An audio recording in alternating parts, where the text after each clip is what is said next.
Hi, this is Albert again, and today I'm going to show my short game of realchess.com. Actually, it's not realchess.com, it's just real chess.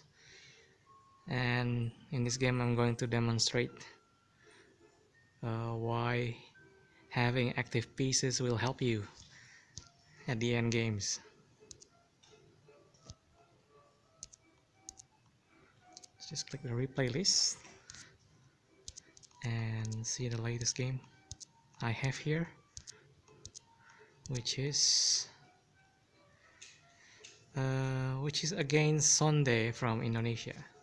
Let's just open this one. Okay, that's the ad, which is pretty interesting game, but I haven't tried it at all. So let's just have a look here. I already forget how many moves I did in this game, but then let's just start. It starts with e4, and then black replies with e5, and then knight f3, followed by d6, and then b3, just trying to fianchetto the bishop and then attack the pawn at e5. Now black moves h6, which is probably trying to block g5 square from the white knight, but it's actually not my plan to move anywhere around there. It's just going to be here. The knight is going to be just at its place. I reply with continue with bishop b2, fianchettoing my bishop, trying to gain the momentum in main diagonal. And then again a passive move by black, which is a6. As you can see, I already moved my main pieces, but then black is actually pretty passive. It's just moving the pawn at the sides of the board and not really developing. Later on you can see more. So white c4, trying to open the c file diagonal, c file, and just trying to gain control of the middle of the board. And then black actually is doing a move of knight here, which is c6, knight c6, and then g3, trying to open fianchetto on the white square for the bishop. And then black replies with knight f6, which is attacking the pawn at e4, and I have to defend this pawn with the knight, which is knight c3. Now this is actually pretty good. Bishop goes to g4, and then again I just continue my plan with the fianchetto. Now this is actually a passive move by black, which is bishop goes to e7, and I'm not really sure is it because of black wants to short castle kingside, but then actually a better move could be g6 and then trying to fianchetto and then a castle. But it's really up to black here, but I think the bishop is not developed as much as if it had fianchetto the bishop at g7. Now pawn to d3, which is just trying to make some space for the queen, or just trying to move the pawn to support c4 and then e4. Now black knight goes to d4. It's trying to make a pause there, but actually it's still a weak pause because the next move is going to the next few moves will be kicking all the black uh, back pieces off from the major squares. So h3, trying to kick the bishop back, and then the bishop is kicked back a little to bishop h5, and then the my knight goes to d5, which is occupying the middle square of the board, and is actually trying to attack bishop at e7, but it can actually be taken by knight, which is what is done here. And then just pawn takes back. Pawn e4 takes d5 here. Now what is black moves? Black moves the knight because I'm not sure why it's afraid to be taken by I think yes, it's afraid to be taken by knight and bishop, and it will lose 1 pawn. But then actually it is a wrong move because g4 is actually forking the knight and the bishop together, so this is actually a mistake, and of course the mistake is punished. Black tries to take, and then of course pawn takes, and then pawn takes again, and then the knight is actually being threatened now, so it hides to the wrong place again, which is knight goes to h4, giving the knight for free. So knight takes h4, and then bishop takes, and actually it's not for free, sorry, um, just it's just moving there, and then for exchange of pieces. But then yeah, it's actually at the free sideway area, and actually not really sure if it's actually doing any effective attack after castling later on. So queen goes to f3. It's trying to move the queen into the battlefield because it is the one of the only pieces left. So queen goes there, and black replies with queen e7, trying to be trying to protect, of course, f7. Actually, it's actually a pretty passive move because it's just protecting, but it's not actually trying to fight back. And this is what I did: long castle or queenside castle, and it's actually still vulnerable. But then black goes king castling kingside, and then it's actually very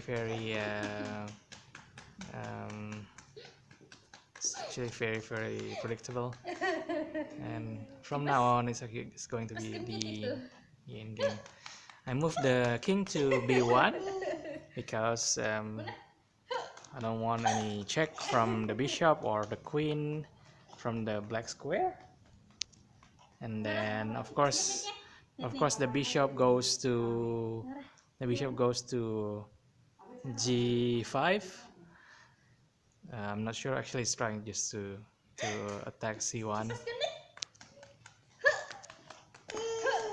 and then queen goes to f5, just trying to get momentum and then trying to destroy the pawn structure of black's king's protection. And then this is a good move. It's just trying to trap my queen. So bishop goes to f4. It's just trying to trap my queen if I'm not careful in playing the next move. But I just reply with bishop c1, and it's actually trying to attack the bishop at f4, so that diagonal is actually free from the bishop. I'm just trying to exchange the pieces because I already have more pieces taken by me than black. So next move is g6, trying to attack my queen at f5, and then I'm just move it back to queen e4. So, and then queen of black goes to g5, trying to make a battery so it can attack c1, but I just attack back. So bishop takes f4, and then black continues with pawn takes f4. So what will happen here? As you can see, there is queen here, two queens, and then two rooks, and um, a bishop by white. So what should be done? Who will win? Especially at this endgame, just take advantage of the extra piece. So queen goes to f3, trying to attack pawn at f4. Black moves the rook at a to e8, and then it's just trying to control the open file there. Of course, I don't want it to control, so rook at d goes to e1, just trying to gain control, and then rook takes e1, rook takes e1, and then all of a sudden the diagonal, sorry, the file is actually controlled by white rook now. So this is black moves. Black's trying to move a lot of pieces just to advance and then destroy the pawn structure, and then just trying to move forward. And of course, I try to take action and then advantage, and then just trying to take more pawn and then more pawn. So white rook goes to e4, trying to attack f4, and then this is an intermediate move. So pawn goes to f5, trying to attack the rook, but then it's very simple for me. I just take the pawn at f4, and then the rook is safe. And then if black takes if the pawn of the black takes g4, then I'm just going to take the rook. So if black does nothing else, I'm just going to take the pawn that is actually trying to attack. If the queen takes, then I'll just, it's actually a stupid move. So next move is actually queen goes back to f6, trying to make a battery there. Make a battery, so it is defending the pawn at f5, but I think it's actually not really relevant to the plan that I have. I just take the pawn at f5. So what will happen here if black takes using the pawn at g? So if g takes f5, I'm just going to make a check. So actually it doesn't take, it just moves forward. So I consider this actually as something that is very brave, because it's actually very dangerous, because if you're advancing the pawn forward and forward, it's going to be need to be supported by backup at the back. So I just move my rook to g4, trying to indirectly attack the king later on. So this is, yeah, black is trying to advance from the queen side, so it's taking the pawn. It's actually not really it's not really a major threat, so I just stick back. As long as the pawn structure is still strong of me in front of my king, so it's actually still good and strong. So queen takes, and queen takes as well, and then rook takes the queen at f5, and I just protect my rook. So it's the end game, and then you can see here black's actually losing by a piece. So it's actually losing a piece, yeah, a horse or something like that, or a bishop. So this is what is actually interesting. So black just moves h5 and is trying to attack the rook, but then you just hide, goes back here in case it advances more, for example h4 or g4, then I'm just going to attack this weak pawn structure. Antichrist is home, so I just have to hide because I'm still making this video.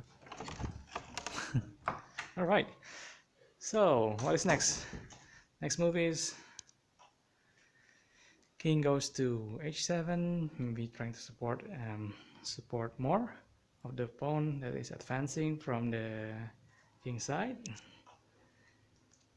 So h3, bishop goes to h3, trying to attack the rook, and if the rook is actually expected to move to any other side, then rook can advance to take the pawn in front of the rook, the white rook. So yeah, it's still holding there, trying to protect the pawn. My rook just goes back in case there is any check. King goes to h6, black king trying to advance and then support the pawn.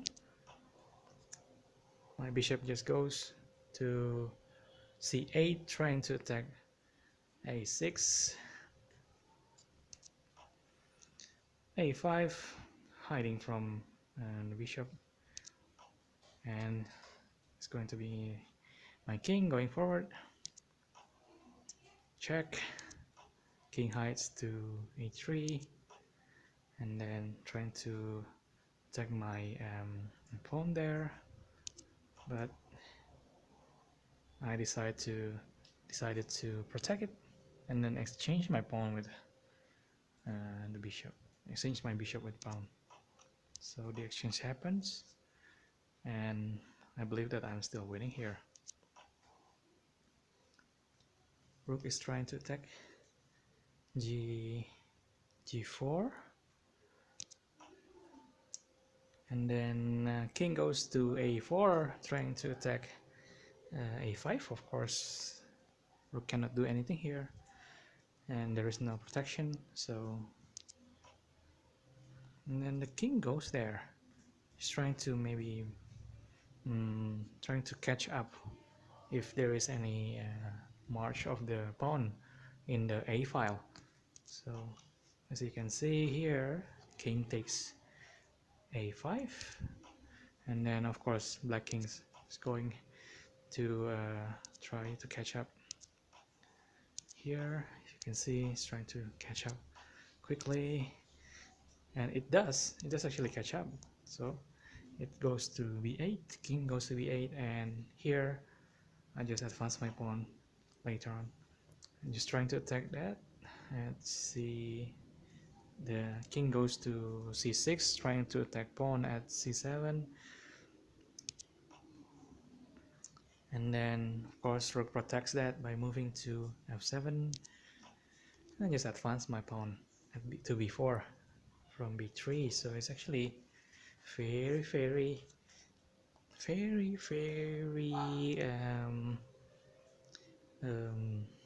close game here, and it's actually almost there, but it's basically a mistake made by black, causing dear cost to black. So king's trying to attack a6, so king goes to a7. Next move will be king takes a6 if there's nothing happen, but then my king just goes here, so king goes to b5, and then from here, what will black do? Black is trying to go back and then trying to hold my pawn so my rook doesn't move, and I simply move c5, trying to open up black structure, and then trying to advance my pawns so it becomes queen later on. And this is actually a threat for black if it doesn't respond. So black takes c5, king takes, actually no, sorry, b takes c5, so it's actually advancing to the front. And then rook goes to f3, it's trying to check, and what did I do? I just protect my king using my rook. So rook goes to b1, and there is no check unless it advances the pawn to c6, and there will be a check. So this is probably an interesting move. What happens here is rook goes to f6 and is actually trying to attack me and trying to make a check at b6. But then what happened here, actually I just move my pawn forward. So I just do c6. And what can you do from here? You can't do anything. You can't check me. Your pawn cannot move forward. And basically either you move your rook or your king from here. So what happens is black goes back to the same position, and this is actually, I believe, is a mistake, because I'm just going to take advantage of this by moving my king here and then opening the b file, so my rook can advance in the b file later on.